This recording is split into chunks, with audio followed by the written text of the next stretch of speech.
Welcome back. You tuned into Inspired Afternoons with me, host Mariam Mia, and now it's time for our life coaching segment.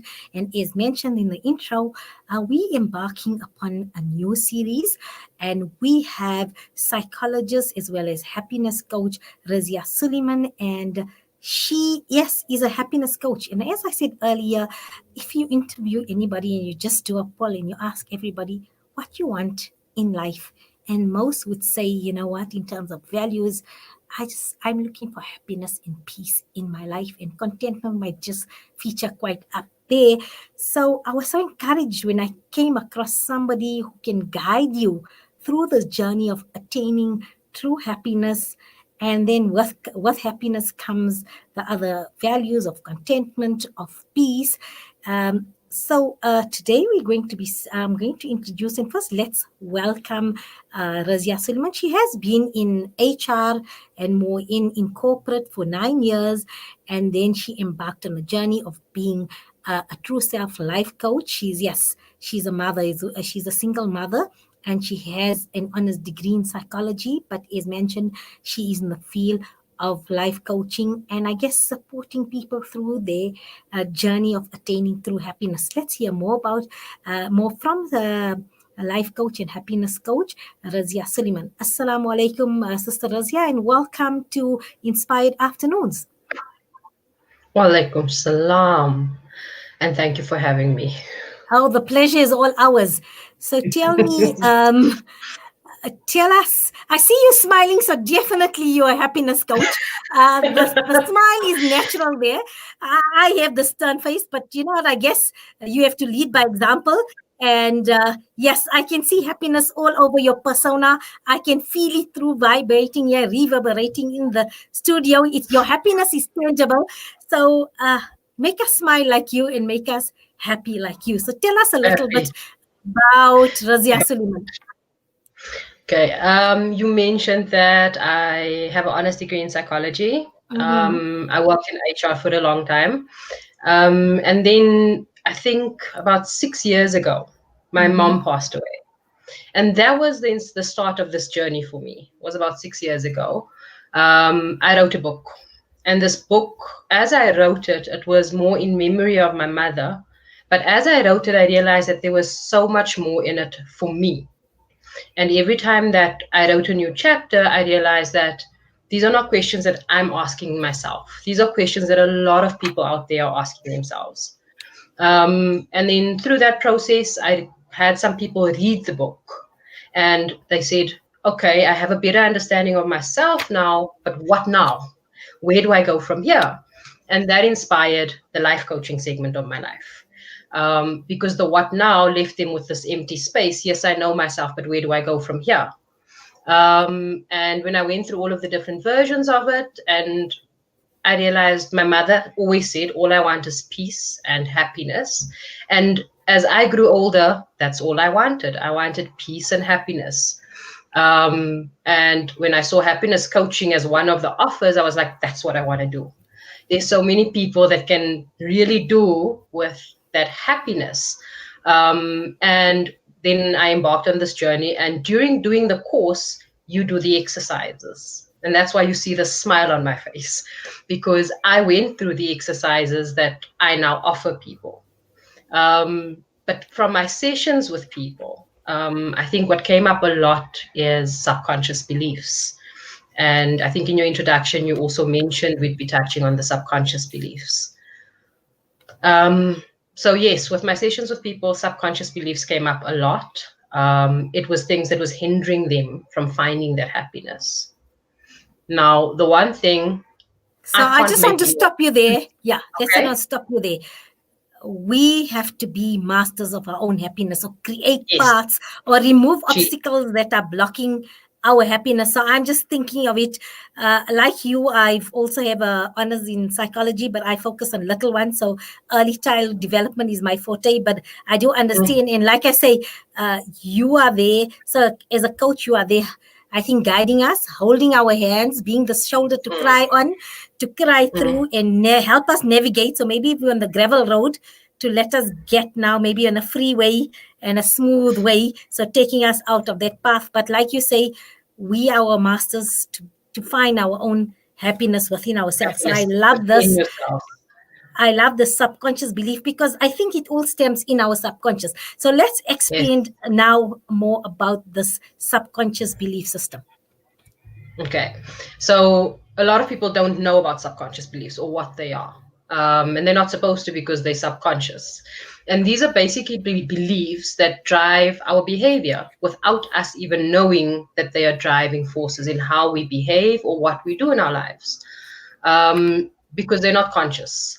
But they can affect our lives in very big ways. A lot of these can be cultural, they can be religion, or they can be familial, something that you learned in your family as a young person and you didn't realize that it had such a big impact on who you became.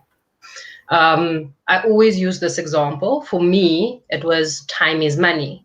My family had their own business, so we were always running because if you weren't back in the shop at a certain time, the stock wouldn't get sold. So time is money was sort of everyday saying, and it became a subconscious belief within me. And the impact that it had on my life was that I was always running. Whether I was in this corporate environment where it wasn't necessary, I was still running. Um, to the extent where relaxing seemed like I was wasting time. And it then I had feel further consequences. I Like I feel can like see that. you nodding. Yes, I I feel can like see. this because Mm, I can't on a weekday afternoon just sit and read the newspaper or read a book or that because I feel I'm wasting time. Reading is for in the evening because I have 2 hours in the evening or for weekends. I can't do mm, it because like you, I must be working all the time. because you're Uh, wasting time. because So for me, exactly because I feel I'm being unproductive. So it's not even wasting time for me. It's about productivity. So yes. if I don't do this, I'm unproductive. But also, I frown upon, especially if I see my own children sitting there with their phones and things like that during the day. It just makes my blood boil because I feel they're unproductive.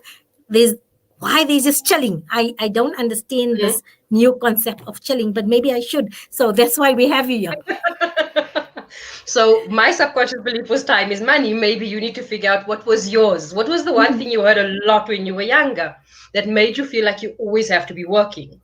That you can't just sit still. Something, if you're not working, you're not producing something, which is also not right because sometimes when you're not working and relaxing, you are producing something. You're producing happy hormones, which you should know. When you're relaxing, so all of those. There's something that comes out of everything.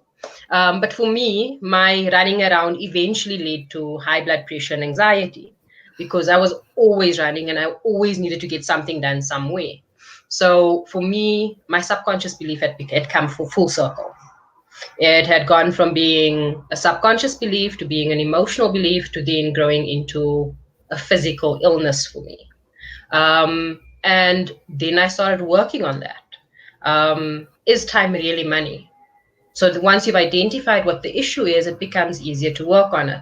Now I know that this is mine. Now I can work on it. I can move forward from it, and I can identify that even if I take a couple of minutes off a day, I'm not going to lose anything out of not being active. Um, and I think that was my wake up call for me. How strong a subconscious belief is and the big effect that it can have on your life, unless you take the time to acknowledge and understand which beliefs you might have and where they might have come from. And I think a big part of it is also that's how you start on your path to self discovery. I'm a firm believer that knowing yourself leads to happiness. Understanding who you are leads to happiness. And like you said, happiness comes from within us. But we tend to link our happiness to external factors. Very often, our happiness doesn't come from within us. It comes from the job that we have, or the promotion that we got, or um, the increase that we got. But those are all short lived, joyous moments. It's not happiness, it's not internal joy. Um, and as part of linking our happiness to these external factors, we tend to link our identity to what we've achieved in our lives, and not to who we actually are. And that is So one of the how do we biggest. separate this? because, like you say, your achievements increases your self-esteem because you feel good Yes. when you've got an accolade, you've been acknowledged for something you did. And like you say, yeah, it is a joyous moment because it's fleeting, because you're only as good or valued until you're back the next back achievement or accolade, because that's how society judges you. Once you've done something, Yes. you receive the accolade, you need to find something else to sustain this, and you're chasing for some ideal or value. So then how do we, because it's happiness also linked to your self-esteem, because if you feel good about yourself, you can be happy about yourself. So it's Mm. closely linked. So then how do we get to the journey to feel positive about of what we are and who we are, and love ourselves? And then I think it will get to that part. So I think it's a process, and it's something you have to work through. Yes. So, unfortunately, society has taught us a certain thing. So, certain things. Society has taught us that, like you said, your achievements, your accolades, your degrees, your qualifications, your promotions, those are the things that define how successful you are or how good you are. And we link our identities to that. We don't introduce ourselves as what kind of person we are. We introduce ourselves by our career. We introduce ourselves by what we've achieved, because that's what makes us feel proud. How we separate the two is to identify the layers outside of you. So, how the paradigm of happiness coaching works is internal versus external happiness. And essentially, we are saying that external happiness is all of these things that we accumulate that make us feel happy for fleeting moments in time, and then disappear. And it's this constant cycle we're running. Now, if we take away all of those external factors and we discover who I am, so my true self, and that's also why I've called my business True Self, because once we've peeled away all the layers that have been put there by society, whether it be your subconscious beliefs, whether it be, there was something so very simple we did the other day, and it was this exercise around your wants. What do you want out of life? And when you ask someone this question, they give you this list of things. And then you take them a step back and you say, okay, are these wants, as an example, someone wanted to be self employed, because being self employed means that nobody's my boss and I can do as I please. And my question was, is there anyone in your family that is self employed? And the answer was yes. Okay. How did that person live their life? They were always capable of giving. So the idea of being your own boss and self employed led this person to believe that that's what happiness is. I want to be self employed because if I am, I would be happy because I saw this person and that person were happy when they were self employed. So when we peeled back this layer of wants and needs, her actual true person need was, I want to be kind and I want to be in a position to help others. But it initially came out as I want to be self employed. So that's basically what I do. We peel back those layers of what you think you want to get to what you truly want, your subconscious beliefs versus your actual beliefs.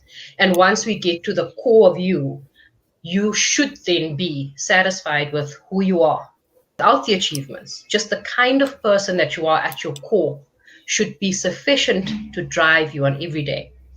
Okay, so we're gonna do a little, I think, example or experiment in that. So, I mean, this is our introductory session. So I Yes. introduced you earlier, and I introduced you by what you achieved. I said you honors in psychology, HR 9 years ago. Mm, Now you are a happiness coach. So for me, I like to play the student here. So I'm trying to apply what you said. So I okay. introduced you by all the accolades of your external. So tell us how you would introduce yourself, Razia Sulliman. Okay. I would probably introduce myself as Razia Sulliman. I'm a very strong-willed individual. I try and do what is right, not only for myself, but for others. And I truly believe that every person has a right to happiness. I feel like that's one of the basic rights that people should have. And I feel like I have a purpose to help others. And that's who I am. And mashallah, and I've got, and how look at this, how active, as you were saying that, Nazia Akuji just commented on Facebook, may Allah always keep you smiling. So Alhamdulillah, it just worked out. And Jody Gafur says she's loving it. She says, I love it. So yes, so I did the other introduction, the accolade one, but that's what I think a lesson for me, for myself. I need to work out how I'm going to introduce myself now in terms of my internal values and what I like in terms of how I project it on others, and see if I can divorce it from my external, because that's what you do, because that's how I introduce my guests also. I ask for bio and I get all the external accolades, which look, it's important. It's part It's of who you are. important. Yes, It's important. It's part of who you are, but I don't think it should be the primary defining of who you are. So it's important, it's there because it's part of your makeup and part of your layers, but I don't think it should define who you are. There are other intrinsic values that should define who you are. So I'm going to leave it at that today. It's been fascinating. So I think homework for everybody, including myself, because this is what I do. I take on the section, I become your student. You do this for all our Salam Media listeners pro bono, and we're so grateful for this, that you're giving us the session in your time, especially for so many people who otherwise we might not have the funds, especially now in this difficult 2020, to access this, but in really need of this. So we thank you so much. So our homework for today is, I think everybody needs to find out how they're going to introduce themselves from an intrinsic point of view and not based on your achievements. So maybe everybody work on an introduction, and then next week, before we begin our second session, I'm going to introduce myself in terms of the intrinsic of who am I, and then let's just see if you can then assess if I manage to separate it from in terms of my career and what I do in that way there. So I'll do that homework for this week, and until next week. So looking forward to it, and I'm going to try to smile more. I'm going to think of you, and I'm going to be smiling a lot more. That's good. Okay, Jazakallah. I never used to smile. I think my journey just brought me here. But I was like you, stern-faced. Okay, so I'm going to smile. But my husband always says you're very serious, because we sit in a car and go somewhere, and he says, but you're so serious, so I'm going to try and smile. And, smiling is contagious, because from the comments and feedback as well, everybody's loving your infectious smile. And I mean, it made me conscious to emulate Razia. So Jazakallah for this, and we'll see you next week, same time, inshallah. Assalamu alaikum. It's been an absolute pleasure. And I'm so proud, alhamdulillah, Allah connected us, and you can share your happiness coaching with us. Jazakallah. Wa alaikum salam. And may you be under the mercy and protection of the Almighty until next week. Peace and blessings upon you. Amen. That truly was happiness coach Razia Sulliman. So looking forward to the next installments, and like I say, that's what we do here. We try and provide a platform to bring the best, and this is what humanitarian journalism is all about, only on Salam Media. Let's go for a short break, and then we're going to be speaking to 12-year-old Zanali Hazers and discussing her initiative on our hashtag kindness and compassion segment.